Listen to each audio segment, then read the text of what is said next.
북한이 그만큼 빚이 많아요. 러시아의 구소련 때부터. 그렇기 때문에 당당하게 요구하는 거예요. 푸틴에게 지원해 줄 나라가 없어요. 푸틴하고 많이 부대꼈던 국가나 단체들은 러시아의 성격을 알아요. 근데 정은이는 몰라요. 저 애송이 너무 위신 없지 않을까? 푸틴 도와주면 자기도 어떻게 동급의 어떤 국가 지도자의 타이틀을 쓸 수 있다는 애송이다운 망상을 갖고 도와준 거예요. 김일성, 김정일이라면 절대 저게 안 말려요.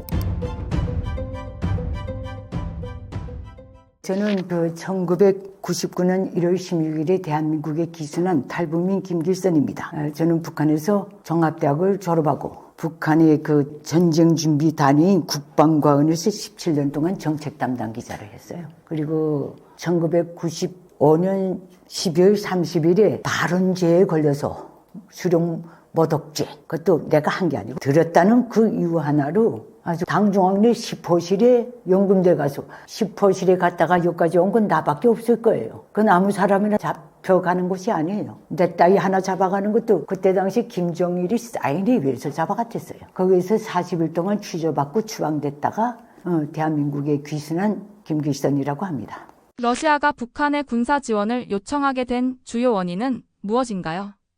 그거는 지정학적으로 놓고 볼 때 멀리 국경에 떨어져 있기 때문에 한 거예요. 만약에 서쪽으로 나토 쪽에 우크라이나 쪽에 중동 쪽에 가까운 나라들에서 지원받으면요 그 나라까지 조맞게 돼 있어요. 제일 분쟁 위험도가 높은 지역이고 어느 세계도 조용해 본 적이 없는 지대가 그쪽 지대예요. 2차 대전 무슨 전쟁 그렇기 때문에 그 나라들은 러시아 푸틴의 우크라이나 침공 전쟁 지원에 대해서 선뜻 나설 수가 없어요. 이란도 그렇고. 그러니까 저 극동에 정말 오지에 있는 김정은한테 손을 내민 거죠. 우크라이나 침공 전선 나토하고도 굉장히 멀잖아요.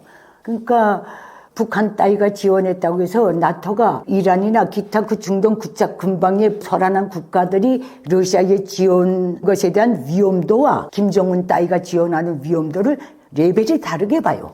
이거는 고위험도고 이거는 그렇게까지 없어요. 북한의 국제적인 지위를 놓고 볼 때도. 그렇게 보면 되고 그다음에 역사적으로 당당하게 요구할 수 있는 게 있어요. 베트남이나 다른 나라 보고는 그렇게 못해요. 북한이 그만큼 빚이 많아요.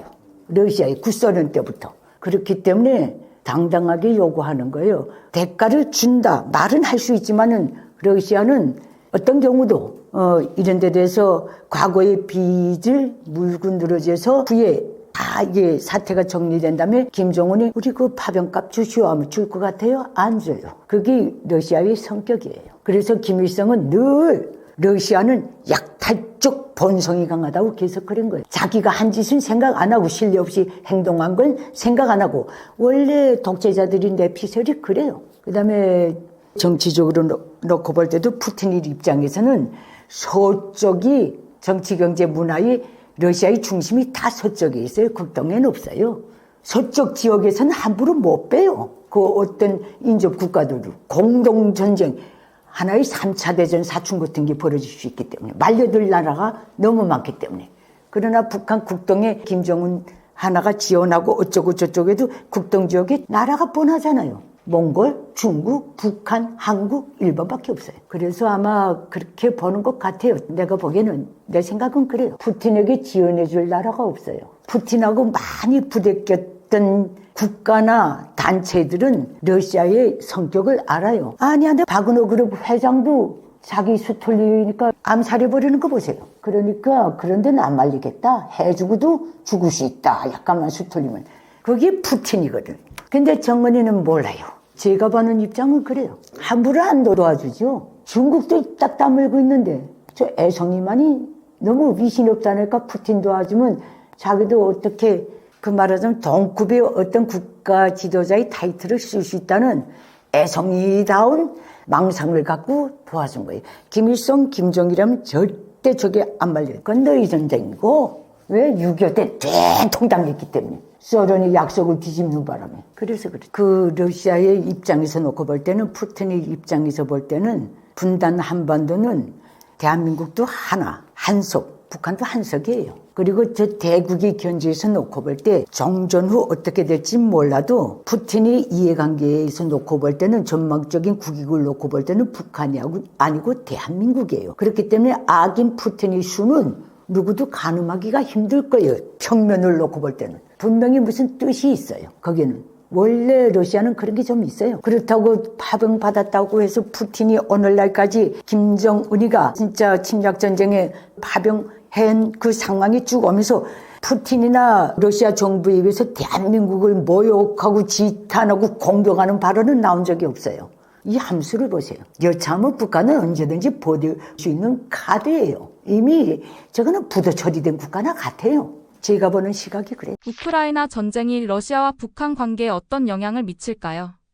어떤 영향도 안 미쳐요. 그 둘이 관계를 보면요. 이해관계가 맞을 수가 없어요. 영토의 크기로 보나 뭐든 정치, 경제, 문화 물론 자유진영에 비하면 그건 낙후하지만은 경제적, 산업 역량으로 보나 북한에게서는 뭐 가져갈 것도 없어요. 단 앞으로 그 전쟁이 끝난 다음에 그 모든 그 처리 과정에서 러시아가 이렇든 저렇든 3년을 했던 석 달을 했던 전쟁은 전쟁이에요. 그 전쟁의 3년간 전쟁에서 너무 역부족이어서 김정은한테 손 내밀었다는 것 자체가 정말 그 러시아로서는 자기 국력을 바닥 드러내는 거나 같아요. 그런 상황에서 앞으로 어떻게 되겠는가? 푸틴은 줄 것도 없어요. 아마 그때 시각에 대해서 김정은이가 우리가 파병도 하고 이렇게 하지 않았는가? 그렇게 나오면 푸틴은 거침없이 야, 너네가 우리한테 빚진 게 얼마나 많은지 아는가? 이렇게 남아요. 왜? 푸틴은 분명히 말했어요.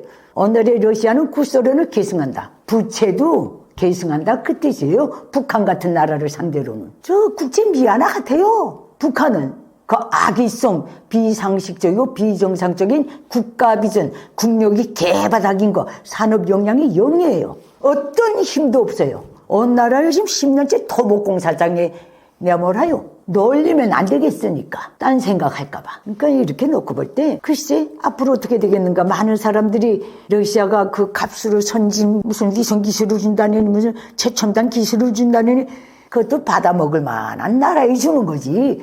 북한은 줘도 못 받아먹는 나라예요. 두뇌의 견제에서 보나 국가의 두뇌의 견제에서 보나 재정의 견제에서 보나 산업의 그 경제에서 보나 북한은 사람하고 땅밖에 없어요. 그거 아세요? 북한은 국가 경제에서 나오는 수저도 얼마나 투박하고 무겁게 만드는지 몰라요. 숟가락 북한산은 벌써 5, 6살 때까지 애들이 무거워서 들질 못해요. 그런 숟가락을 만드는 국가가 어디 있어요 지금. 숟가락도 대물림하며 쓰는 게 북한이에요. 산업 역량이 부진국 16, 17, 18세기에 머물러 있는 게 북한이에요. 이 말이 아마 내가 이제 한 말을 북한 사람들이 들으면 이마 때릴 거예요. 야, 저거를 아직도 잊지 않고 말하나 하고. 지금 많이 멎어버렸어요. 최근 젤렌스키가 트럼프에게 버려졌다는 기사가 많이 나오고 있는데요.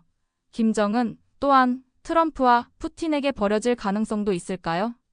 그건 가볍게 평명 그대로 시공간에 대한 고려가 없이 보면 그렇게 나올 수도 있어요. 그러나 젤렌스키가 트럼프한테 버려졌다고 말한다는 건 오역이에요. 우선 러시아의 우크라이나 침공전쟁은 트럼프 때 벌어진 거 아니에요. 바이든 행정부 때 벌어진 거예요. 그리고 이 모든 침략전쟁이 미국과 해상 국경이든 공중이든 육로건 관계없이 너무 멀리 떨어져 있고 유럽, 나토의 앞마당에서 지금 벌어지고 있는 거예요.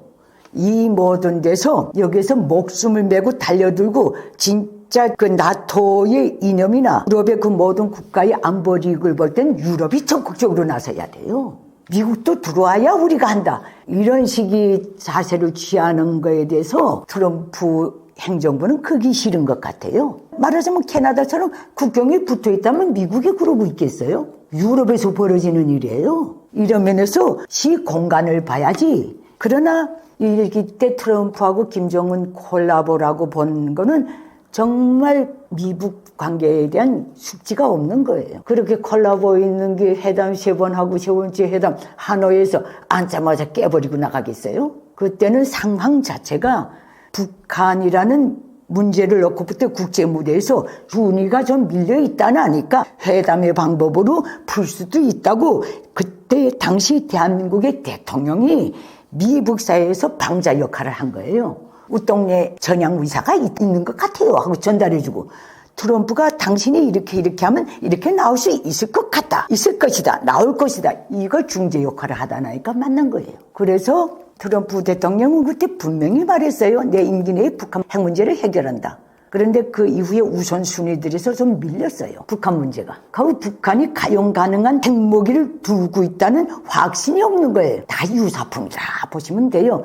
그러나 그 나라 하나 정리하는데 그때 뭐 국가 예산까지 투자할 이유가 없기 때문에 회담부터 하자 이렇게 나온 거예요. 그것도 한반도에 그 얼간이 방자 같은 게 하나 나서서 그렇게 된 거예요. 그러나 그때 해결 못하고 그에 대한 당신의 의지를 회담에 앉자마자 파토내는 걸로, 결렬시키는 걸로 충분히 보여줬어요. 지금 이기 때 트럼프 현 행정부가, 트럼프 대통령이 러시아나 우크라이나의 문제에 대한 거는 부채가 없어요. 일기를 안 거쳤기 때문에. 그러나 북한 핵 문제 일기 때 약속하고 행했던 액션들이 있어요. 북한 핵 문제, 북한 문제에 대해서는 트럼프 대통령이 일기를 한 이상 여기에 대한 부채가 분명히 있는 거예요. 그렇게 깊이 보세요. 장부의 한마디는 충천금이라고 했는데 그건 모든 국가 지도자일수록 더 한 거 아니에요? 거기에 대한 인성은. 난 그런 각도에서 현재 한반도 정세를 봐요. 그리고 나토 쪽에는 나토가 34개 나라나 있잖아요. 그런데도 자꾸 미국 노려 부르는 게 귀찮은 거예요. 돈 대라는 식으로 자꾸 말하는 거. 너희 앞마당은 너희가 해결하라.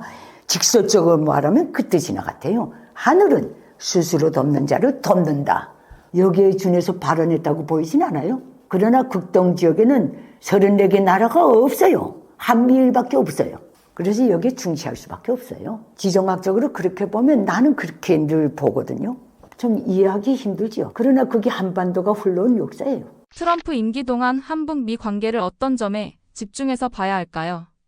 그거는요, 사람들이 시간이라는 그 공간에서 이즘이 좀 해픈 것 같은데 너무 역동적으로 돌아가니까 그거는 미 합중국이 1990년대 초 북핵 문제가 대두됐을 때부터 시종일관 주문한 원칙이 있어요. 그 원칙은 유엔 안보리 대북 제재 결의안 10개 넘는데도 다 쫙박아져 있어요. 모든 2자 회담이든 3자 회담이든 6자 회담의 종자도 바로 그거예요. 북한 핵 문제. 이것을 검증 가능하고 되돌릴 수 없는 방법으로 확실히 해결한다. 이것만이 최대 명분이에요. 10년째 해결 못하고 있는 명분이에요.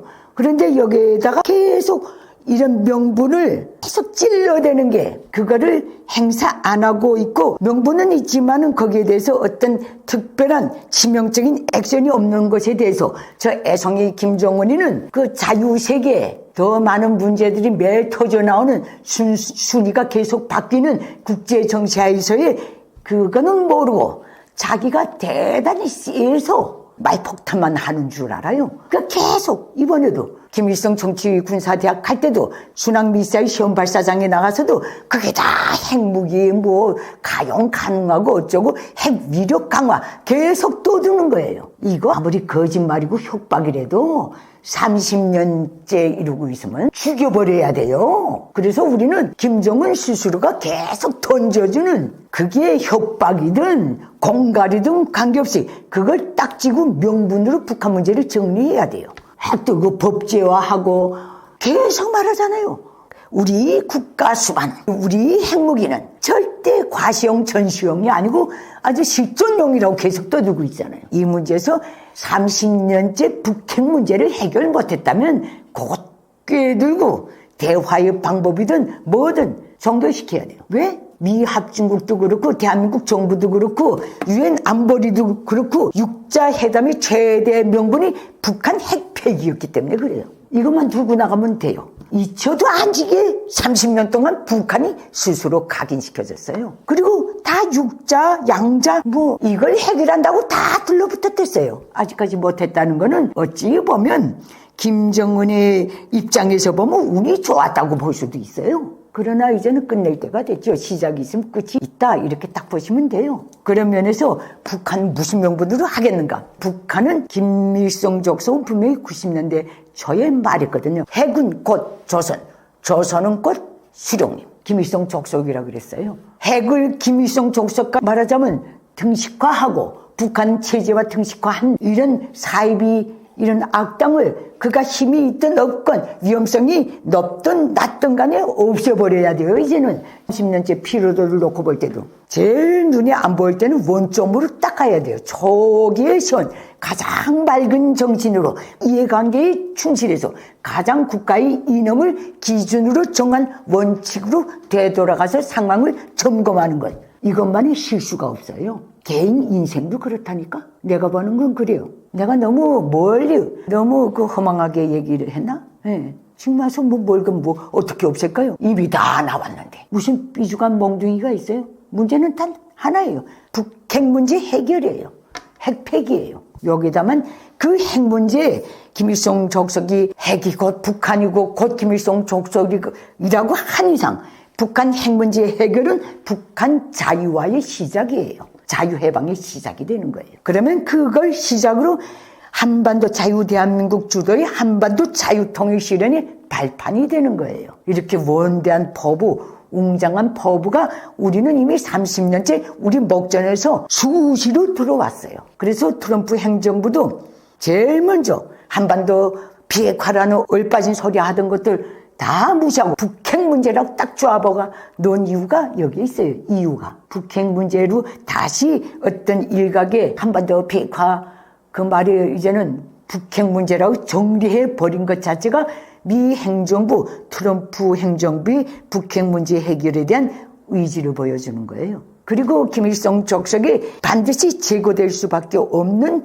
또 명분이 하나가 계속 대한민국 미합중국 자유세계를 계속 적대시하는 거예요. 왜 적대시하는지 알아요? 김일성 족속이 미국이나 대한민국이나 자유세계의 국가 이념이 독재를 전체주의를 반대하기 때문에 그래요. 승산 없는 전쟁을 지 혼자 계속 하고 있어요. 정치 전쟁을. 북한 주민들도 진물이 나버린 걸. 북한 내부의 김정은에 대한 민심은 어떻게 보고 계신가요?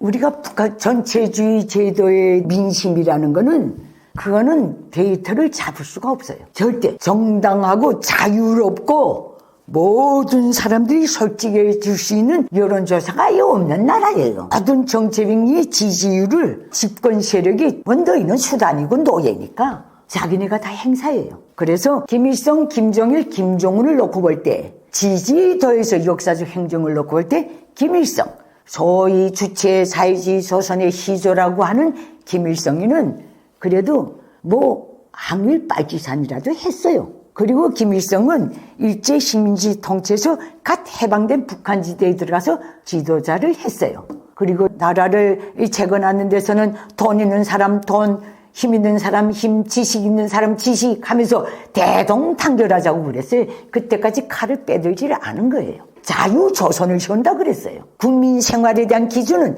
이 밥에 고깃국 비단옷에 기아집으로 딱 찍어놨어요. 그런 식으로 시작해가지고 개인 독재, 집단 독재에서 개인 독재로 나가는 행정에 독재와 자유는요, 물과 기름 같은 거예요. 융합이 안 돼요. 그 자유든 독재든 그 결과물을 놓고 볼 때 누가 행복한가 보면 그게 다 나오게 딱 돼 있어요. 북한은 아무리 자유를 부르짖고 공산주의 뭘 부르짖고 해도 오늘 북한의 결과물을 놓고 볼 때 누가 행복합니까? 김일성 족속밖에 행복한 자가 없어요. 그렇게 놓고 볼 때 김일성 때는 그래도 한길 빨치산을 했고 또 자유조선을 세운다고 했고 또 이 밥에 고깃국 노래가 먹혀 들어갔고 또 이렇게 사람 잡는다는 소리는 안 했으니까 힘 있는 사람 힘, 돈, 지식 다 공동으로 골고루 나가자. 이 이념에 속힌 거예요. 북한 주민들. 그래서 김일성 때는 김일성의 신격과 지지도가 적어도 북한 주민 100을 놓고 본다면 한 70%는 됐어요. 그 중에서 이제 실향민들 그때 내려온 사람들은 다 반대하고 나왔으니까 불구 뛴 사람들은. 그러면 70%로 봅시다. 김정일 이때부터 꼬인 거예요. 왜? 공산 전체주의 모든 공산국가의 기존의 사례도 권력을 세습 안 한다고 딱 돼 있어요. 누구도 세습한 자가 없어요. 이 세습하는 바람에 깜짝 놀란 거예요. 그래도 그게 먹혀 들어간 게 다 구소련과 중국 때문에 그렇게 된 거예요. 수령의 위협, 초대 위협을 변질시키지 말아야 된다. 소련 공산당, 중국 공산당 수령이 바뀔 때마다 이 체제가 변하다니까 약화됐다는 거예요. 그리고 수령의 후계자는 혈통으로뿐만 아니라 수령의 손에서 나서 자라서 수령을 보고 본받으면서 수령의 모든 것을 자기 것으로 채워난 이거야말로 적장자라는 거예요. 그런데 북한에 이게 왜 먹혀 들어갔는가? 그거는 북한 체제가 자유민주주의 공기를 단 한 초도 맡아본 적이 없기 때문에 그래요. 말이 공산진영에 있었지만은 60년대부터는 공산진영에서도 북한은 뭐 정회원 국기도 하고 뭐 없어 보 같기도 하고 그렇게 된 거예요. 그러니까 나토라든가 그 어떤 그 사회주의 경제 공동체에도 북한은 속하지 않았어요. 물론 공산중국은 덩치가 너무 커서 자립할 수 있기 때문에 그렇다 치더라도 이렇기 때문에 또 70년대 초에 들어서 권력을 세수하면서부터 다 머리를 털은 거예요. 공산주의자가 권력을 세수받아니 이게 딱 걸린 거예요. 북한에서 김정일 시대는 이놈의 세수 때문에 김일성 때는 70% 정도의 지지율을 가져갔다면 진심 어린 김정일 때부터는 50%도 안 될걸요. 왜냐하면 적어도 70년대까지 공부한 사람들은 고등교육 받은 사람들은 이 이치를 알았거든요. 봉건도 아니고 뭐야 이렇게 된 거예요. 그러나 그때부터 60년대 반종파 투쟁하면서 정적도 무자비하게 죽이고 하는 그 모든 데서 공포심이 그때부터 본격적으로 자리 잡은 거예요. 그러니까 증오와 공포가 결합되면 어떤 현상이 나오는가? 비굴이 나와요. 비굴. 이건 심리적으로도 맞을 거예요. 그리고 강력한 후계 체제를 시험해서 또 음량으로 무자비하게 후계 체제를 반대하는 건 김일성 체제의 개국 공신도 다 없애버렸어요.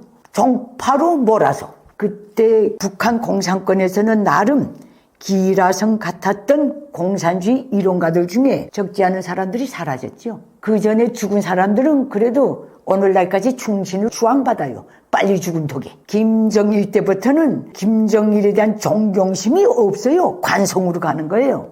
김정은 오늘날 북한 기득권이 말하는 중에서 김일성, 김정일에 비하면 김정은이는 발톱에 때만도 못하대요. 그저 그 관성으로 공포 시스템 여태까지 내려온 60년대는 그 말은 반세기 이상의 그 모든 관성을 가지고 오늘까지 오는 거예요. 거기서 북한의 지정학적인 저주가 나오는 거예요. 만약에 북한 지대에 공산중국이나 비민주 국가인 러시아나 공산중국 같은 나라가 국경을 접하고 있지 않았더라면 그 근방에 베트남, 캄보디아, 부탄, 파키스탄 같은 나라가 국경 어렁이 저렁이 국가의 면적이나 수에서 크기가 고만고만한 나라들이 있었더라면 그가 아무리 군주제든 입헌 군주제든 왕제든 그런 나라들이 따닥따닥 붙어 있었으면 북한은 3대까지 절대 못 옵니다. 북한은 아무리 그 반기를 들고 싶어도 이거는 유격전을 할 수도 없어요. 빨치산을 할 수도 없어요. 주변국에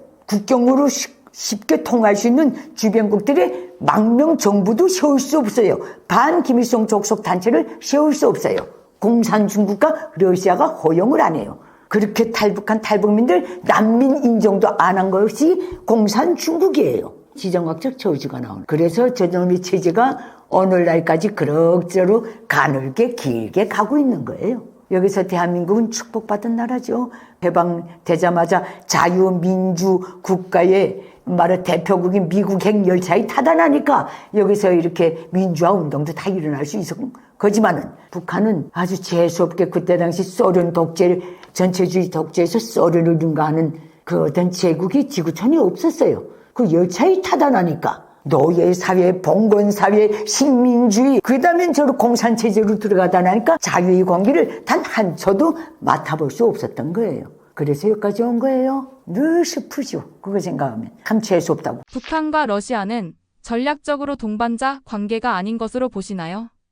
전략적 동반자 관계하고 북한이 아무리 덤부링해도 균형이 전혀 안 맞아요. 이거는 하나는 그게 그들식으로 말한다면 북러 수뇌부식으로 말하면 하나는 그건 말하자면 유생 영향을 바치고 자기는 먹여 살리고 체제를 보호해달라는 그 요구가 김정은에게 있는 거고 푸틴이 그 어떤 그 지정학적 위치나 국가의 위상을 놓고 볼 때 김정은 따위하고 손잡고 나가다가는 개망신한다니까. 이용해 먹을 뿐이죠. 얼마나 우습게 봤으면 밤에 갔다 밤에 가겠어? 아직도 파병을 공식 인정 안 하고 있잖아요. 그 자체가 정상적으로 너와 나의 정상적인 예배리, 정상 예배리 아니다는 무언의 압력이기도 해요. 외교란 게 뭐예요? 동대동으로 주고받는 거예요. 이렇게 보시면 답이 나오잖아요. 전략적 동반자 관계. 공산권은 굉장히 이런 수로를 지어내길 좋아해요. 을맹적, 혈연적, 동지적 관계. 전략적 동반자 관계. 거기서 이념은 딱 하나예요. 독재를 공유한다는 것. 이거 하나밖에 없어요. 그게 오래 갈 것 같아요. 혈맹 관계. 그런 말 했어요. 피로써 맺어진 동지적 관계. 중국과는 계속 그 말 노려 부르다 최근엔 아예 안 부르대요. 그런 말을 쉽게 잘 지어내요. 센 척 하느라고. 김정은의 통치 스타일이 김정일보다 더 강경하고 경직되어 있다고 하는데 그 이유는 무엇이라고 생각하시나요? 없어요. 그건 김일성, 김정일, 김정은 각 시대에 나온 사진 자료들만 봐도 딱 알 수 있어요. 김일성은 민심 정치를 나름 했어요. 그래서 인민들 속에서 같이 찍는 사진을 굉장히 좋아해요. 간부들하고 찍고 군인들하고 찍고 이게 다 현장에서. 그럼 말하자면 소위 인민의 수령이라는 타이틀을 갖고 정치를 해서 스케일로 볼 때는 공산 독재 지도자지만 이 셋 중에서 큰 독재자였어요. 그리고 언제든 정적은 끝없이 공격하고 살려겠지만은 인민은 다치질 않았어요. 김정일. 이런 견지에서 볼 때 김정일이는요, 현지 지도 사진이 김일성에 비하면 3분의 1밖에 안 돼요. 뒷골방에 앉아서 정치했다. 그거예요. 잘 드러나지 않고. 무서웠죠? 김일성이 굽사해, 그 다음에 핵사찰 들어와, 300만 이상 굶겨주고, 14년부터 김정일이는 그러다 나니까 신년사도 안 했어요. 김일성이가 돼지는 해까지 해마다 1월 1일이면 나산 신년사 김정일은 한 번도 안 했어요. 국가 지도자로서. 그러니까 운둔형 지도자였어요. 무서운 거예요, 이놈은. 그리고 나름 똑똑해요. 김정일은 악인이기 때문에, 아니, 우리가 멀리 볼 거 있어요. 인간 중에도 굉장히 치졸하고 악인들이 있는데, 똑똑하긴 무지 똑똑해. 문제는 그 똑똑성이 남한테 피해주기 때문에 저주받는 거예요. 김정일이는 그런 면에서 볼 때는 음지 지도자나 같아요. 우선 국가 공식 행사의 측면에서 볼 때 김일성 때부터 시스템상 가져온 거기서 많은 것들을 내려놨어요. 10년 사는 것도 내려놓고. 현지 지도 이런 거는 김일성이 10번 하면 2~3번밖에 안 했어요. 비를 놓고 보면. 김정은이 봅시다. 김정은이 오늘이 하는 모든 액션은 내용이 하나도 없어요. 왜 돌아다니는지 모르겠어요. 근데 그럴 수밖에 없는 게 북한이란 체제는 김일성, 김정일 이대 거치면서 사람과 땅밖에 없을 정도로 다 파괴된 체제예요. 시스템만 가동하고 있어요. 이놈은 어떻게 새로운 건 내놓자 해도 첫 단추를 그렇게 깨고 파괴했기 때문에 이놈은 거기서 어떤 다른 스타일, 다른 경제 국가 비전을 내놓을 수가 없어요. 이놈이 그 자리에 앉을 수 있은 것도 세습 때문에 앉았기 때문에 선대 수령을 그냥 타고 나가야 돼요. 근데 현지 지도 인민의 주황을 받기 위한 그 액션에서 열매는 김일성이가 다 가져갔어요. 그 다음에 운둔 생활에서 비밀스러운 지도자.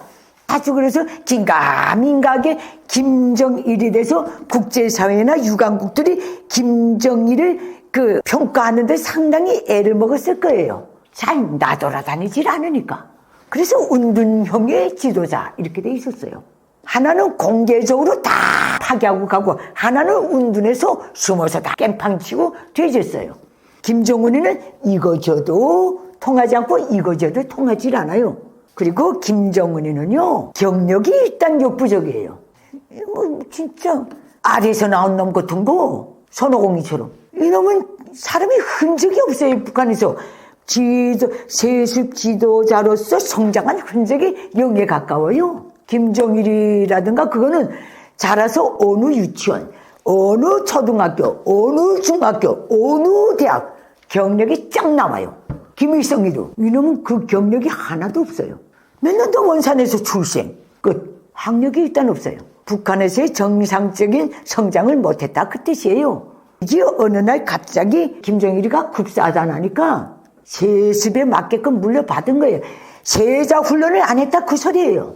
이놈은 능력상을 놓고 볼 때도 경력으로 놓고 봐도 야망 하나 내놓고는 진짜 동네 이장도 못할 제목이에요. 대한민국으로 놓고 보면. 그러니까 뭐 통치 스타일? 그저 저렇게 그저 결과 없이 돌아다니는 게 통치 스타일이에요. 가만히 있으면 자기가 저 북한 인민들이 건달이라고 욕할까봐 그래도 김일성은 열심히 바라다녔는데 그래도 김정은은 숨어서 이거라도 했는데 김정은이는 오직 서서 직립보행하면서 그래서 다니는 게 얘 스타일이에요. 결과물은 하나도 없어요. 그리고 김정은이가 어떤 통치 스타일에서 김일성, 김정일이 아바타로 양쪽을 다 뒤집어 쓸 수밖에 없는 게 김정은이 주변을 보면 알아요. 동년배가 없어요. 김일성도 항일발치산하고 북한 간판 올리고 쭉 평생 자기 동년배 개국공신들이 다 있었어요. 동년배들이 같이 다 한 거예요. 계속 물론 신진대사 해왔지만은 김정일 자기 기득권이 딱 있었어요. 북한에서의 동창파 있은 거예요. 당 중앙위원회에 들어가서 김정일이가 후계 체제를 닦을 때 그 동창무리들이 제2 세습 권력의 개국공신들이라 같아요. 김정은이는 그게 없어요. 어느 날 김정일까지는 그 동년배 모든 그 기득권의 연령대를 보면 김정일이하고 얼추 맞아요. 김정일이하고 맞는 연령대와 김일성하고 맞는 연령대가 골고루 있었어요. 어느 김정은 어딜 돌아다니든 기득권 중에 김정은이하고 연령대가 맞는 게 하나도 없어요. 10년, 20년 다 우리 것들 가운데 딱 둘러싸여 있어요. 즉 자기가 손때 묻혀 기른 자기 말하자면 친견이 없다. 아버지, 할아버지가 세습해준 기득권밖에 없는 거예요. 그래도 답답하죠. 그러니까 자기만의 어떤 비전을 펼 수도 없어요, 이놈은.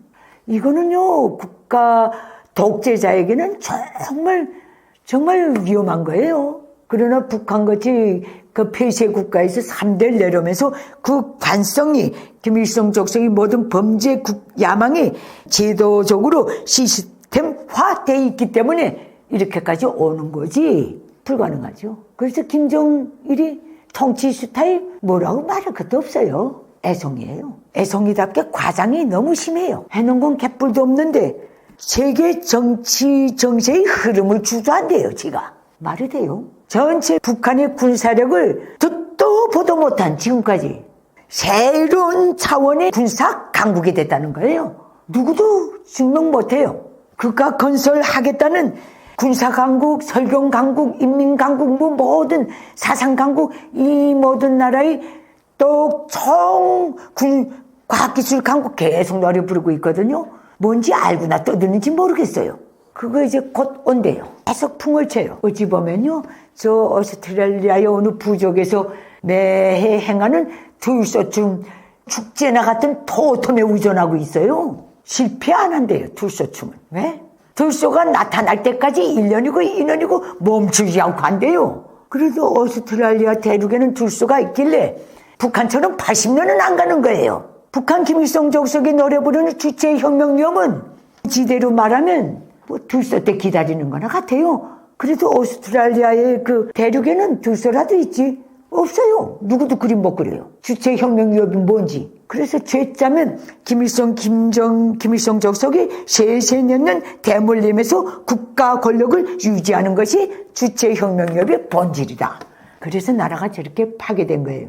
그러나 오늘날 김정은이가 되지기 전에는 북한의 주체혁명위협 해마다 퍼레이드까지 동원하면서 벌려놓는 무지막지하고 끝이 없는 축제는 도리할 때까지 한다니까. 저 체제가 무너지기 전에는 실패한다고도 말 못해요. 아주 웃기는 거죠. 사입이죠. 김정은은요, 우선 인성으로 보나, 경력으로 보나, 학력으로 보나, 벼락치기 공부도 안 한 놈이에요. 뽕밖에 없어요. 허세밖에. 그 스스로가 빈자루나 같아요. 빈자루가 꽉 채워져 있는 것처럼 자꾸 보이지 않으니까 저렇게 싸바라다니면서 계속 어망차망한 과대 선전만 계속하는 거예요. 억령가도 볼 일이 없는 어른 막대기를 하나 세워놓고, 그리고 김정은이 오늘 북한 체제에 놓고 볼 때 비유로 말하면 북한 지대에 유일하게 서 있는 고장난 풍차나 같아요. 누구도 그 풍차를 수리 못해요. 수리할 이유를 못 느껴요. 저 풍차가 돌아간다고 해서 북한 주민이 전기를 받아서 쌀을 농사 지어서 밥 먹는다는 보장도 없어요. 그 풍차 하나, 고장난 풍차 하나를 위해서 북한의 땅도, 북한 인민도, 북한 군대도 그저 끌려다니는 꼴이나 같아요. 아무 융통성도 생산성도 없어요. 저 체제는. 내가 비유하는 건 그거예요. 그런 놈이 입이나 다물고 가만히 있으면 좋겠는데 계속 까불어요. 제 죽을 구멍도 모르고. 뭐 누구만 맞다나 뭐 저승하고 똥가는 대신 못 간다는데 저놈은 진짜 거침없이 가고 있어요. 김일성, 김정일까지 다 싸잡아가지고 북한 김일성 적적 체제의 멸망을 혼자서 열심히 파요. 그놈이 주인이니까 누구도 대신 못 가요. 전차 가야 돼요. 김정일 시대에 비해 김정은 시대의 외부 정보 통제가 더 강화되었다고 하는데 이것이 북한 주민들의 생활에 어떤 영향을 미치고 있나요? 김정일이가 그나마 나갈 수 있었던 것은 그 주변을 보면 알아요. 김정일이가 1940년에 저 울라지 퍼스토크 소련군 병력에서 출생할 때 그때 김일성이 소위 빨치산 동지들도 다 그 연령대였어요. 그래서 그들이 낳은 2세들이 김정일하고 거의 한두 살 동년배예요.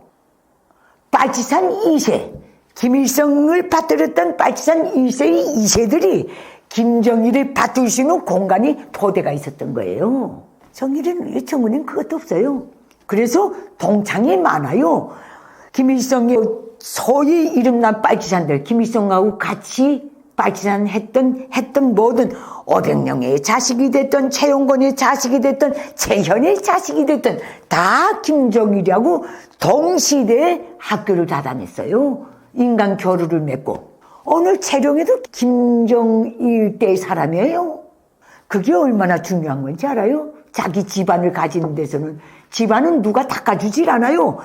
독재자, 특히 독재자는 자기가 닦아야 돼요. 거기서 정일이는 김일성의 개국공신이 2세들과의 세계가 있었던 것 같아요.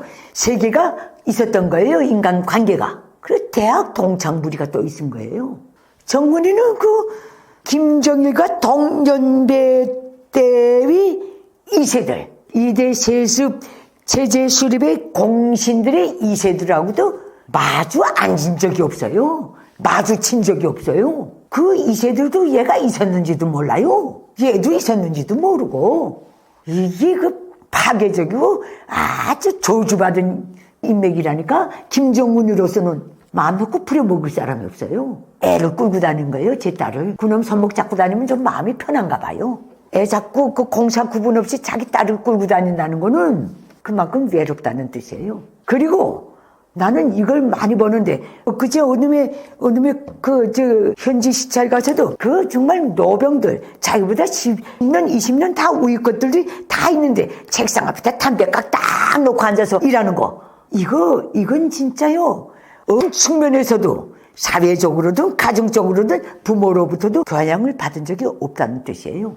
김일성이 김정일이는 저는 공개적인 자리에서 담배 피우면 다 같이 피우면 피웠지 지 혼자 저러고 있은 적이 없어요. 공개 사진에는. 이건 애가 있건 어른이 있건 담배각을 놓고 있어요. 이런 인성이 오직 핏줄 하나로 올라 앉았다는 거는 그 역시 북한 체제 김일성 족속에게는 저주나 같아요. 이게 얼마나 중요한 건지 몰라요. 정말 중요해요. 왜냐하면 1인 극악무단 1인 독재 국가는 그 독재자의 성격을 딱 담게 돼 있어요. 그래서 적이 많은 거예요. 마지막엔 인민까지도 다 적이에요. 그래서 뛸 데 없고 살 길이 없으니까 따라다니는 척 할 뿐이지. 김정은이는 이젠 죽놈들밖에 없어요. 그러나 쟤는 항복하는가 제거되는가 이 두 길밖에 없어요. 우크라이나 러시아 침략 전쟁에 파병까지 하다 나니까. 얼마나 똥모조리면 둘이 공식 공포도 안 하고 자기 군대를 저렇게 유생영령을 파병해요. 공개 안 했다는 거는 당했다는 소리예요, 푸틴한테. 법적 근거가 없잖아요. 공개 안 했기 때문에. 압축을 보낸 거나 같아요. 두 수로 해가지고. 다 비정상이죠. 다 악인이고. 김정일도 김정은이도 악인이지만 정말 순리 그대로 자기보다 몇 배 능가하는 악인 푸틴이 딱 만난 거예요. 저 승길은 푸틴도 같이 못 가요. 김일성, 김정일, 김정은이 가진 각각의 특징은 무엇인가요? 공통점은 김일성 주석의 핏줄이라는 것. 또 공통점은 자기 비정상적인 비전과 이상을 저들 족속의 세습 독재 체제 유지 연구하에 목맨다는 것. 그것이 저 족속의 국가 비전이라는 것, 통치 비전이라는 것, 정치 비전이라는 것. 이게 공통점이에요. 사회적, 정치적, 제도적 공통점이에요. 그러면 공통점이 아닌 건 뭔가? 우리가 생물학적으로 봅시다. 생물적으로, 자연 그대로. 1대 김일성에는 1모작, 2대 김정일은 2모작이에요. 종자 한 번도 개량 안 하고.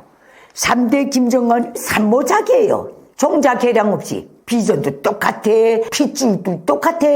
이건 뭐 정치, 경제, 문화적으로 뭐 섞인 게 없어요. 어떤 다른 요소가. 이 자연의 순리도 이렇게 대비할 때는 국가의 순리나 똑같아요. 그러니까 김일성 때는 그래도 나름 구실을 했다. 국가 지도자로서 1모작으로서.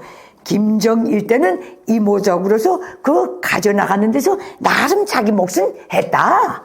김정은 자연 생태에서도 종자 개량 안 한 3모작은 쭉종이에요. 얘는 지금 쭉종이에요. 행사하고 싶어도 휘두르고 싶어도 진짜가 하나도 없어요.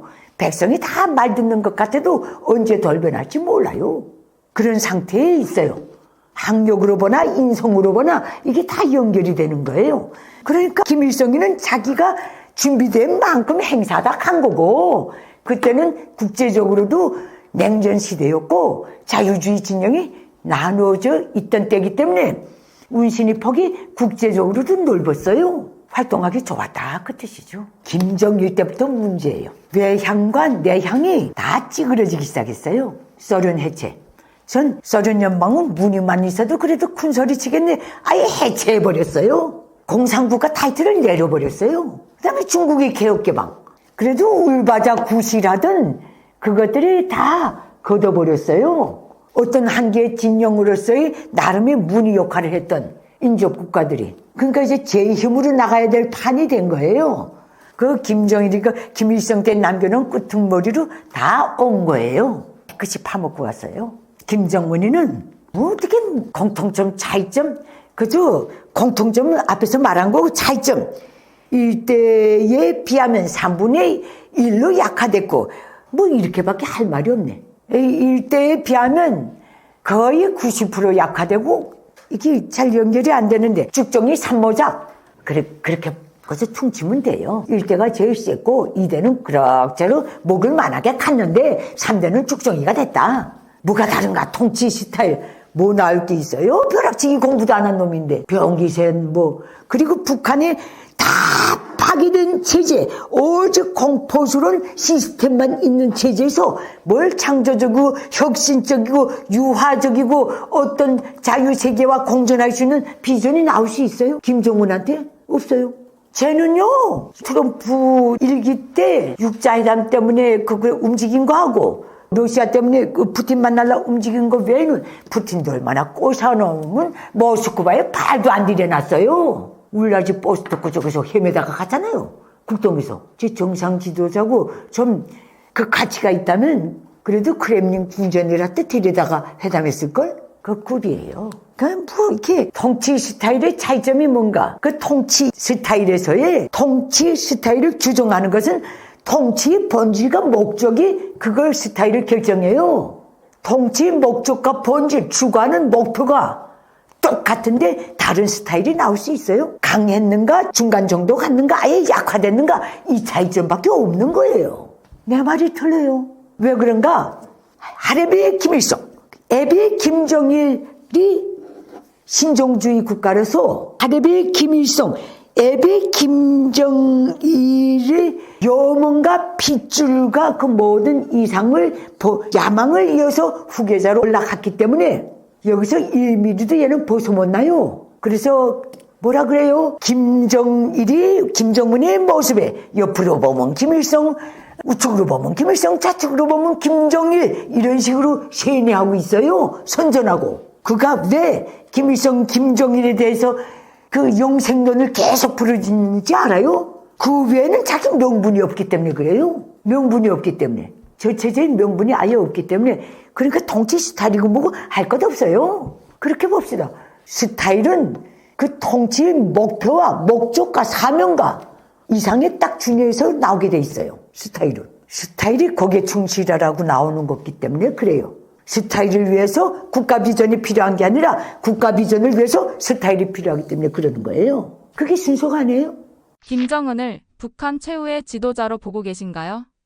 김주애까지 권력이 가지 않을 가능성이 높나요?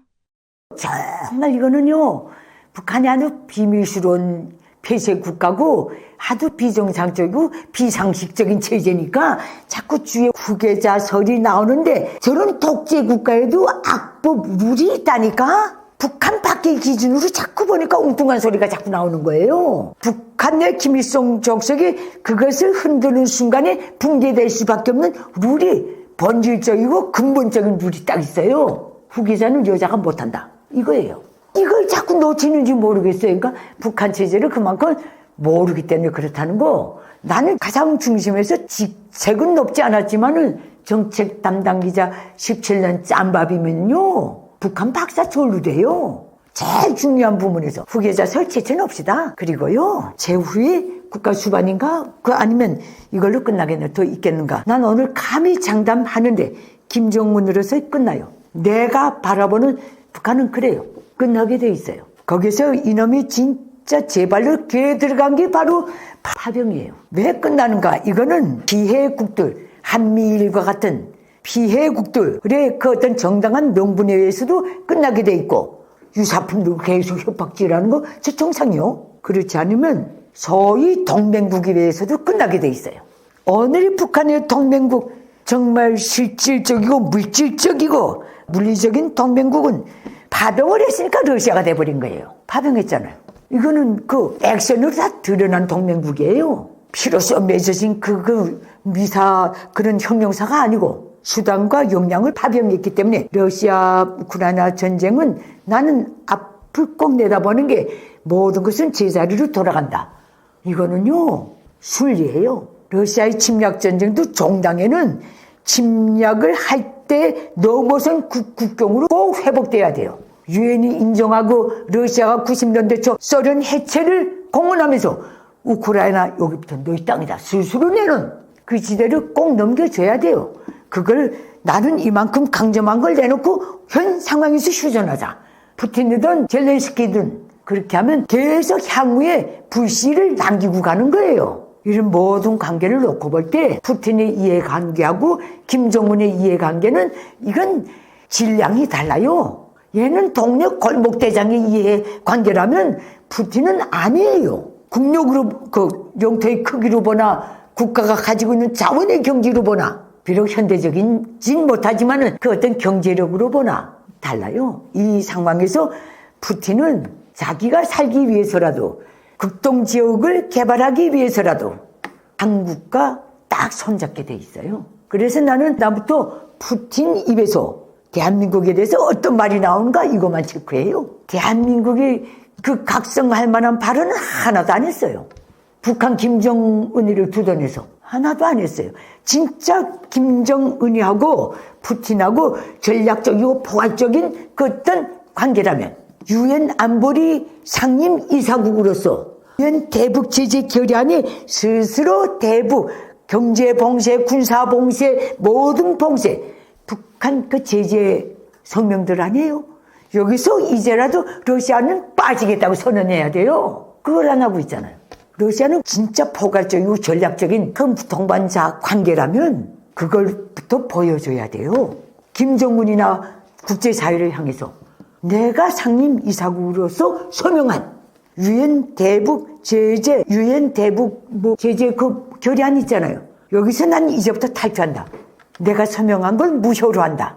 이걸 안 한다는 것만 봐도 푸틴에게 김정은이 북한이 어떤 존재라는 걸 딱 알리잖아요. 13개나 되는데 다 서명했는데 이렇게 쭉 가보세요. 포괄적, 전략적, 동반자 관계. 여기서 북한 핵 문제만큼 포괄적이고 동맹적인 의제가 어디 있어요? 포괄적이고 전략적인 의제가 없잖아요. 어디 가면 유엔 안보리 상임 이사국의 명의로 발표됐겠어요? 전략적이고 포괄적인 북한 문제이기 때문에 나온 거예요. 상임 이사국이.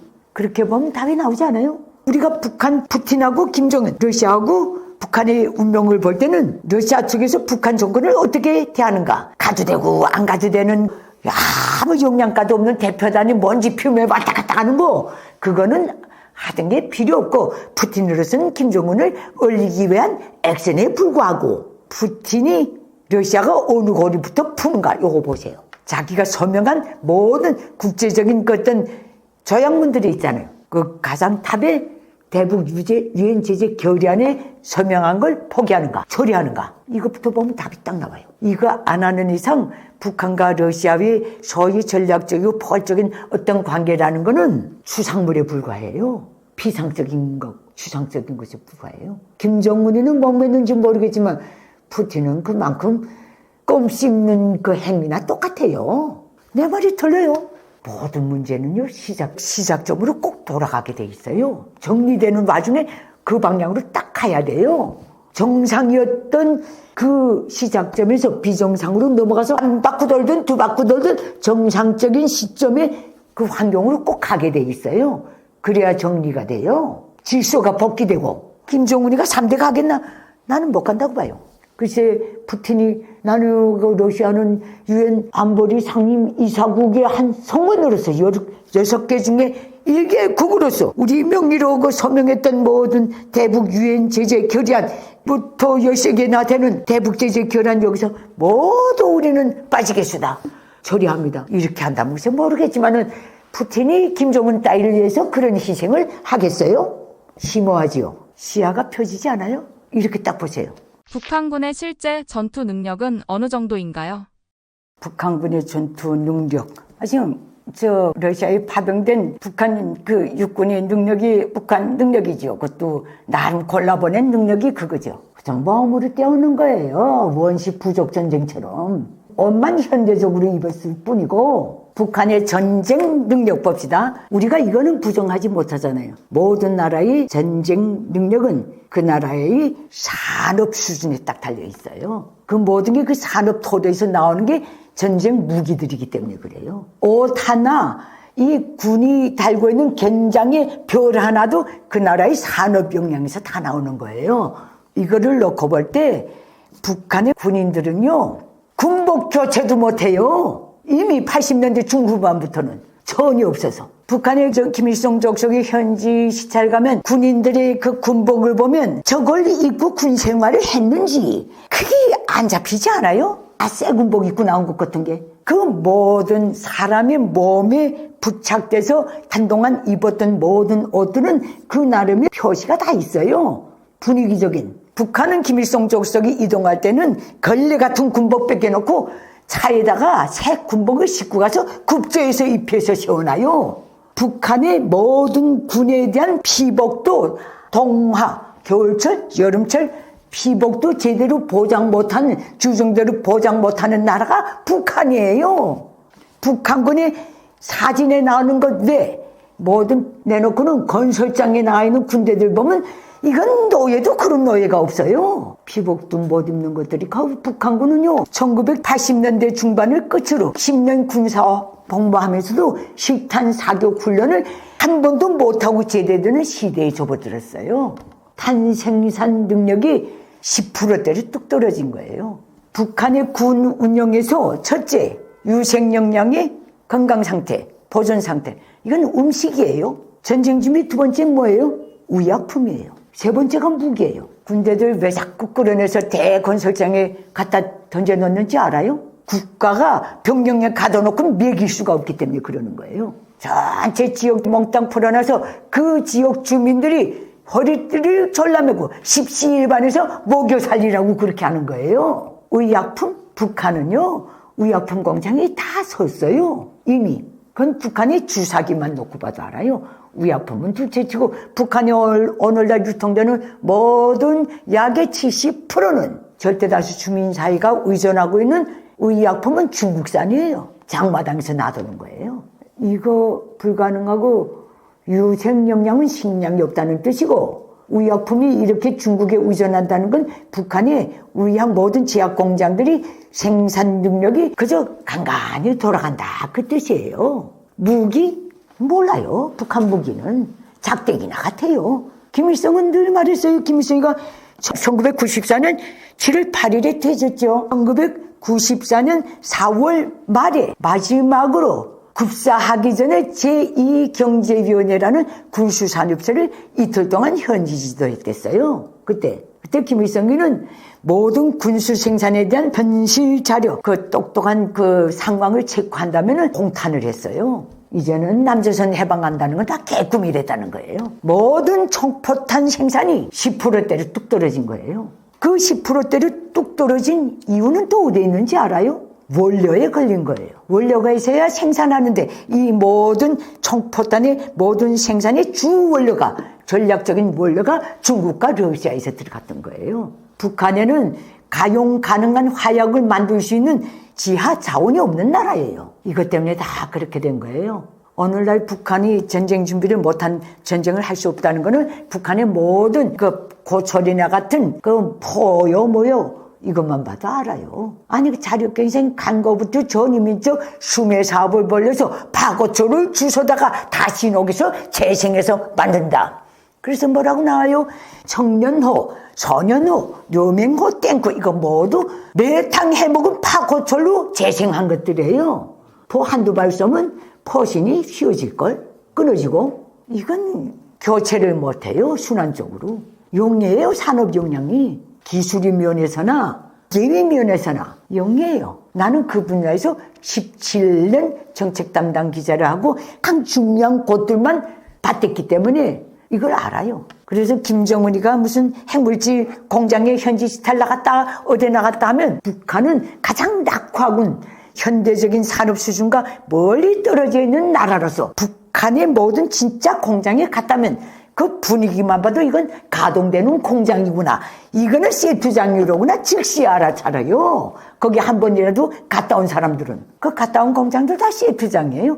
거기 어때 사람의 냄새, 기름의 냄새, 땀 냄새가 전혀 느끼질 않아요. 사진이 그렇게 쏟아져 나와도 저니끼리 돌아다녀요. 엉뚱한 걸 싸놓고. 그래서 현실에 있었던 사람하고 현실이 없이 사진으로만 특히 선전 대국들, 독재국가는 선전에 목을 매요. 자꾸 국민을 속이고 센 척하기 위해서 자기네의 범죄적 야망을 감추기 위해서 이 선전물로 나온 그 자료를 북한을 보지 않고 본 사람하고의 답이 완전히 달라요. 난 거기서 크고 작은 군수공장 이렇게 저렇게 몇 번 갔다 왔기 때문에 돌아가는 공장인가 돌아가지 않는 공장인가 즉시 알아요. 북한은 전쟁 능력, 전쟁은 그 나라의 산업 수준에 산업 역량에 딱 달려있어요. 30년째 식량 배급제도 복귀 못한 나라예요. 북한 체제가 정상인가 비정상인가 이거는 앞으로 올라갈 체제인가 내려갈 체제인가는 딱 세 가지만 보면 알아요. 그건 북한 김일성 주석이 스스로 사회주의 제도의 본질적인 우월성이고 기틀이고 전체라고 한 세 가지 우월성이에요. 그 첫째가 식량 배급 제도예요. 김일성은 늘 말했어요. 우리가 6.25 때 큰 낙동강까지 진격에 나갔다 유생 영양을 보존하면서 깨끗이 후퇴해서 들어왔다가 재정비하고 또 나갈 수 있었던 것은 농사가 잘 돼서 후퇴에 들어오는 모든 북한군이 38선을 넘어서부터는 어느 집에 들어가도 쌀떡 끓이면 쌀이 있어서 그걸 밥 지어 먹으면서 압록강 두만강까지 후퇴에 들어갔다는 거예요. 산 타고. 식량이자 전쟁이라 그랬어요. 식량이자 전투력이라고. 그래서 북한의 전쟁 준비의 1순위가 식량이에요. 국민 30년째 밥도 못 먹이고 식량 배급제를 복귀 못해요. 이런 나라가 어떻게 전쟁해요? 2대 요소예요. 식량, 무기. 인간을 빼고는. 그리고 북한은요. 안동알도 못 만드는 나라예요. 북한산 사진이 들어봤어요? 북한산은 현미경도 못 만들어요. 이 광학 연마 기술이고 뭐고 이거 너무 딱 그래서 50년대 수준에 다 있어요. 북한의 어느 분야든 재기 있고 경쟁력을 갖춘 벤처 기업이 하나도 없어요. 역동성 있는 첨단에 근접하는 세계 트렌드를 놓고 볼 때 하나도 없어요. 땅 파는 거하고 곡괭이질 하는 거하고 사람 밀려다니는 것밖에 없어요. 모든 공장은 지어놓고 세트장 만든 다음에 끝난 다음에 한도탕하고는 그대로 세워놔요. 그게 김일성, 김정일 때부터 오늘날까지 오고 있는 패턴이에요. 계속 우물우 양으로 국가의 모든 자원과 재정과 노동력을 파괴하고 소비하고 낭비하는 그 시스템, 그게 북한 시스템이에요. 이게 왜 그렇게 됐는가? 김일성 족속의 야망 때문에 그래요. 경제도 정치도 국방도 인민생활도 김일성 공산 세습 독재 체제 유지 용과를 위해서 전속해야 하며 거기에 이바지해야 한다고 딱 돼 있어요. 그래서 북한은 김일성 족속은 망고절세의 수령이라 그래요. 북한 노동당은 김일성 족속의 사상과 용도를 실현하기 위한 정치적 무기라고 딱 돼 있어요. 북한 정권 김일성 족속의 국가 이념 비전을 실현하기 위한 그 제도적 무기라고 딱 그래요. 북한군 온리 김일성 족속을 정치 사상적으로 목숨으로 경결히 옹호 보유하고 수령의 위협을 목숨 바쳐 지키는 것이 북한군의 최대의 사명이라고 딱 돼 있어요. 이건 내 말이 아니에요. 북한의 모든 법 규정이 딱 들어가 있어요.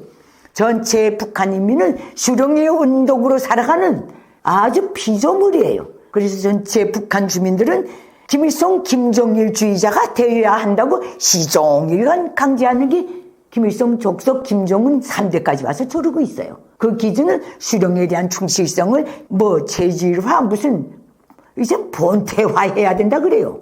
습격화, 체질화, 수령의 명령을 집행하기 전에는 살 권리도 죽을 권리가 없는 게 북한 주민들이 아주 수령 받드는 충성이 본태라고 딱 그래요. 이게 사람이요?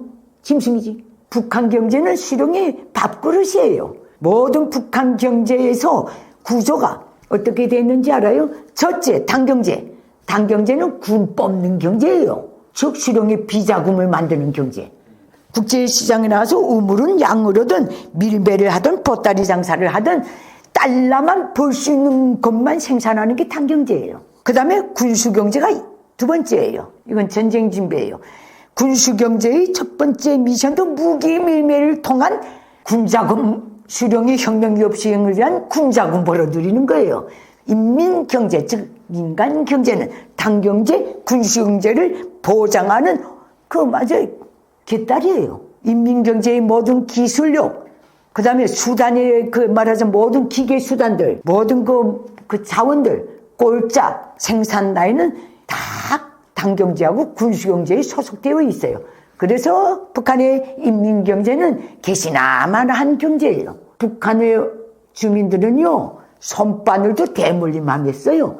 북한의 한 공장에서 생산되어 나온 손바늘도 규격과 연마도가 다 달라요. 어떤 물건도, 어떤 상품도 규격화, 표준화, 안정화, 양산화 할 수 없는 게 북한 경제예요. 세상에 북한산 상품이라는 거 들어본 적 있어요?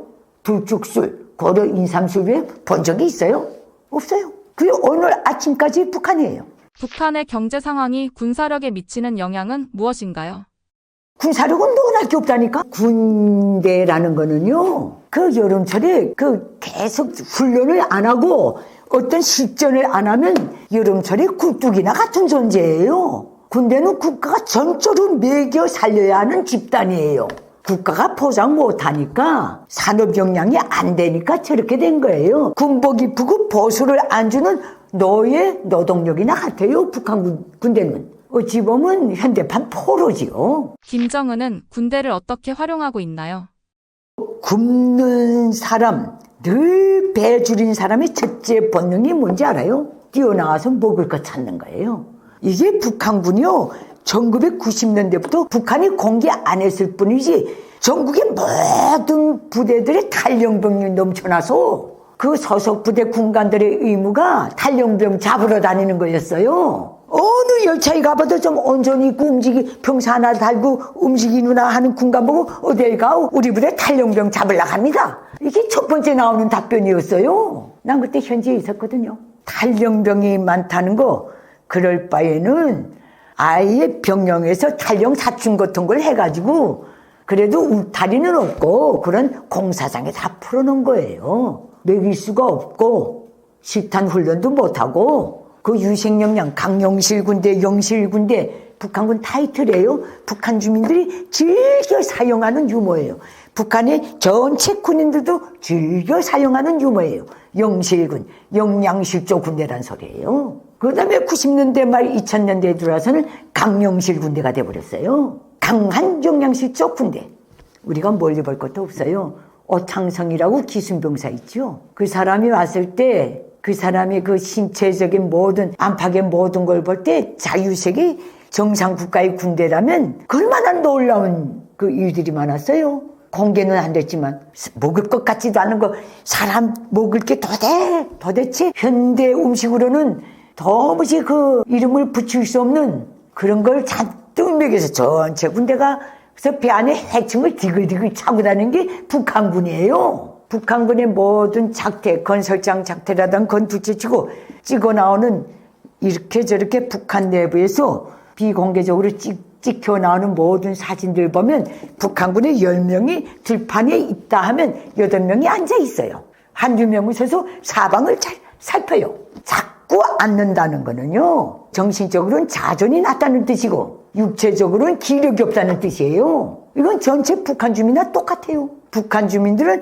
단체로 이동할 때 이제부터 30분 동안 여기서 이제 다음 코스로 갈 때까지 시간이 있으면 무조건 다 앉아요.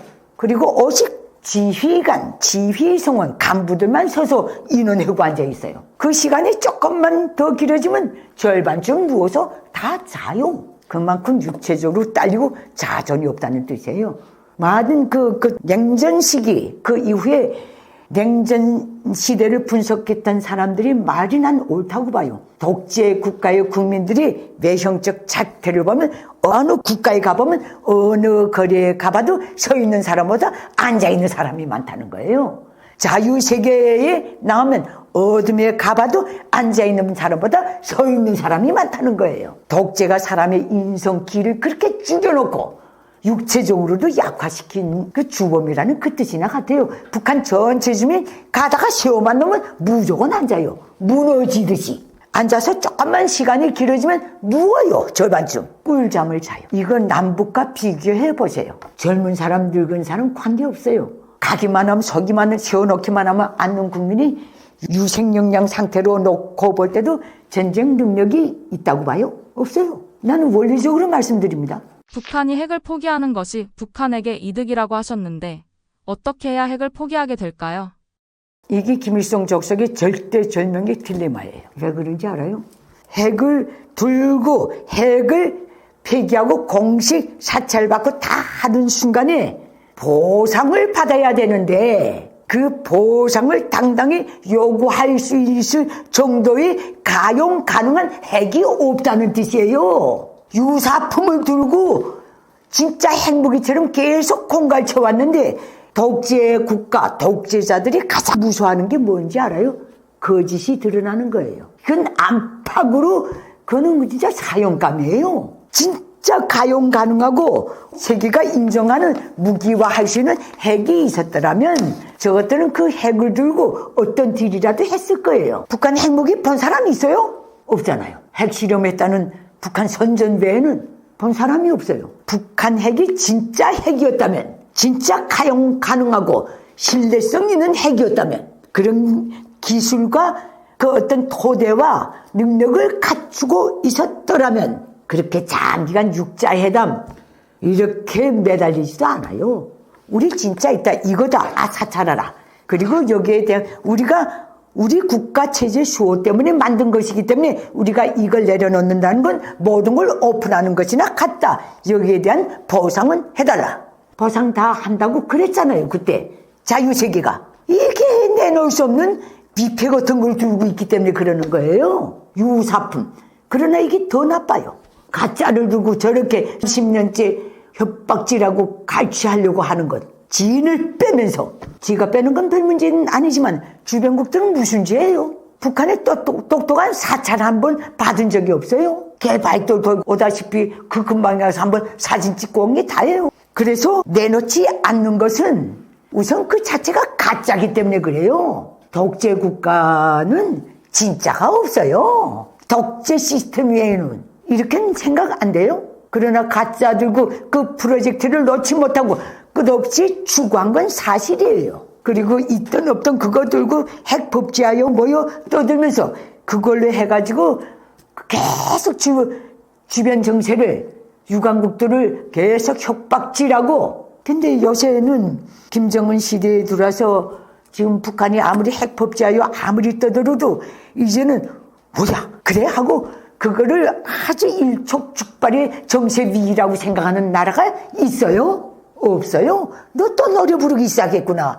이젠 내성이 생긴 거예요. 보여주지도 않고 자꾸 있다고 까보는 거. 그건 그자가 문제 있는 거예요. 그래서 핵을 놓지 않는다. 놓을 수가 없다는 것. 가짜 핵을 들고 있었다가 그거 어찌어찌 사찰받아서 그걸 두고 30년째 노래 부르고 주변 국가를 협박했다면 이거 견디겠어? 정상적인 사고를 가진 사람한테 이게 통해요? 여기 딱 걸린 거예요. 지금 북한은 진짜 가용 가능하고 검증 가능하고 정말 위험한 그런 핵 들고 있었다. 핵을 개발했다 하면 북한은요, 뭔 미국이나 한국에 의해서 북한이 정리되는 거 아니에요. 러시아나 중국에 의해서 1차 타격 딱 받게 돼 있어요. 러시아나 중국이 국제적, 대외적 이해관계를 볼 때 극동지역에서 김정은이가 진짜 가용 가능한 핵무기를 만들었다면 뒤통수에 칼 꽂는 격이 돼요. 대한민국이 그거 용서해요? 일본이 용서해요? 미국이 용서해요? 한반도 일본에 주와 미국 군대가 있는데. 그러면 러시아인 경우는 정치, 경제, 문화, 국가의 모든 교류의 중심이 서쪽에 가 있는데 동쪽이 문제가 돼요. 국력을 가랭이가 찢어지게 분산시켜야 돼요. 공산중국은 북중 국경이 잔등이나 같아요. 다 남쪽에, 남태평양 쪽에 정치, 경제, 문화의 중심이 다 있는 거예요. 그거 북한 따위가 진짜 핵 들고 그거 가지고 그것 때문에 어떤 위험을 조성하고 일본, 한미일 이 모든 게 여기에 제거 액션을 취한다면 국력을 분산할 수도 없어요. 냉전 시대하고 달라요. 60년대하고는 진짜 있다면 진짜예요. 러시아나 중국이 용서를 안 해요. 어떤 식으로든 미국과 손잡고 저걸 빨리 없애버려요. 허풍친다는 거 알기 때문에 그래요. 기술을 일단 넘겨준 적이 없어요. 소련이든 중국이든 아무리 러시아하고 구소련하고 공동 연구했다고 해도 넘겨준 적이 없어요. 1990년대 제9소련 연방이 해체되면서 소련 기술자들이 나와 있다가 다 철수에 들어갔거든요. 와서 휴양생활 몇 년씩 하던 소련 핵과학자들이 김일성이 뭐라고 그랬는지 알아요? 나쁜 놈들 반만 축내고 갔다 그랬어요. 도와준 건 한 개도 없다고. 이건 우리 부모님만 딱 나오는 거예요. 그 사찰 받겠다고 해놓고도 안 받은 놈들이 그거예요. 칼라미 전술 쓰면서. 얘들은 거짓 드러나는 게 더 무서운 거예요. 왜? 핵대국, 핵보유국, 미사일 보유국을 추구하면서 이것을 꼭 해야 우리 민이 마음 놓고 허리 배를 튕기면서 먹고 살 수 있다는 그런 선전을 해왔기 때문에 300만 이상을 굶겨 죽이고 북한 경제를 쑥대밭으로 만들어 놓고 북한 전체 주민이 절대 다수 주민이 저반 석죽도 못하게 만든 이 근원이 바로 핵 미사일을 우리가 가지고 있어야 이 파고를 넘기 때문에 그렇다고 북한 인민들에게 세뇌를 했는데 가짜를 들고 그렇게 했다면 의미기하고 멍매한 북한 주민 사회라도 이거 용서할 수 있겠어요? 이렇게 한번 보세요. 저놈이 끝까지 핵사찰 안 받고 핵 가지고 저 이젠 딜도 못해요. 가짜를 다 우려먹었어요. 딜을 못하니까 숨기고 있던 걸 이제는 핵 법제하여 뭐요 전술 핵이요 뭐 다각화 다종화 계속 그저 헛소리를 짓거리고 있는 거예요. 이제는 거기 놀랄 국민이 없어요. 북한 밖에는. 경례 밖에서는. 나는 그 분야 출신 기자예요. 제 발로 길 들어갔어요 지금. 김정일이가 돼지는 날까지 핵 법제하여 뭐 그 말을 안 한 이유가 있어요. 어떤 경우도 정말 최후의 딜할 때는 빠져나갈 구멍이라도 나름 자고 있자고 했댔는데 이 애송이는 다 털어먹었어요. 이제 후세인처럼 생화학무기 들고 떠들어가다가 줘 맞은 후세인 꼴이 딱 되게 돼 있어요. 후세인 이라크가 왜 빨리 정리됐는가? 석유 산지에 앉아있기 때문에 그런 거예요. 북한은 그것도 없어요. 전 세계 경제를 이렇게 뭐 어떻게 영향을 주는 지하 자원이 하나도 전략 자원이 없는 나라예요. 그래서 저렇게 그저 있는 거예요. 그렇게 보시면 돼요. 북미 정부 간 회담 90년대 초, 그 다음에 육자회담 3년 6개월인가 걸렸을 거예요. 최장 마라톤 회담이에요. 그리고 또 대한민국의 남북 정상회담의 그 모든 그 종자에는 드러내지 내든 오픈을 시키지 않았건 간에 거기에는 북한 핵 문제가 암암리에 다 들어가 있은 거예요. 이 모든 데서 김일성 족성이 늘 유강국들과 대한민국에 던진 메시지는 딱 하나예요. 수지가 맞으면 사찰 받을게, 이거였던 거예요. 죄짜면 내용이 그거예요. 이런 냄새를 계속 피운 거예요. 그런데 갈수록 이것도 수지가 가짜라는 거 알면 핵 개발 능력, 핵무기 가용 가능한 핵 보유 능력이 없다는 거 하면 그 수지가 맞을 것 같아요. 가짜 들고 풍을 쳤다는 소리인데. 그러니까 의도적으로 계속 핵사찰 하나 받는 걸 가지고 북한 김일성 족속 언제 한번 핵사찰을 안 받겠다고 한 적이 없어요. 받겠다는 것 전제하에 북미 정부 간 회담, 육자회담이 다 있은 거예요. 수지가 맞으면 받겠다는 식으로 냄새를 풍기면서. 근데 이게 국제사회가 위험도를 느낄 수 있는 핵무기를 개발 가지고 손에 들고 있지 못하다. 그걸 보유할 능력도 없기 때문에 그렇게 계속 깐죽거린 거예요. 흑진각진하면서. 마지막에 그거 안 통하니까 지금 법제화 한다니요. 문서만 있어요. 뭐 우린 멀리 볼 것도 없어요. 북한이 쏘아 올렸다는 위성만 봐도 알잖아요. 그 수준이 어느 수준인가 하는 거. 모든 역사적으로 볼 때 협박질하다가 정리된 체제가 더 많아요. 국가가. 그 사람 신경 나거든요.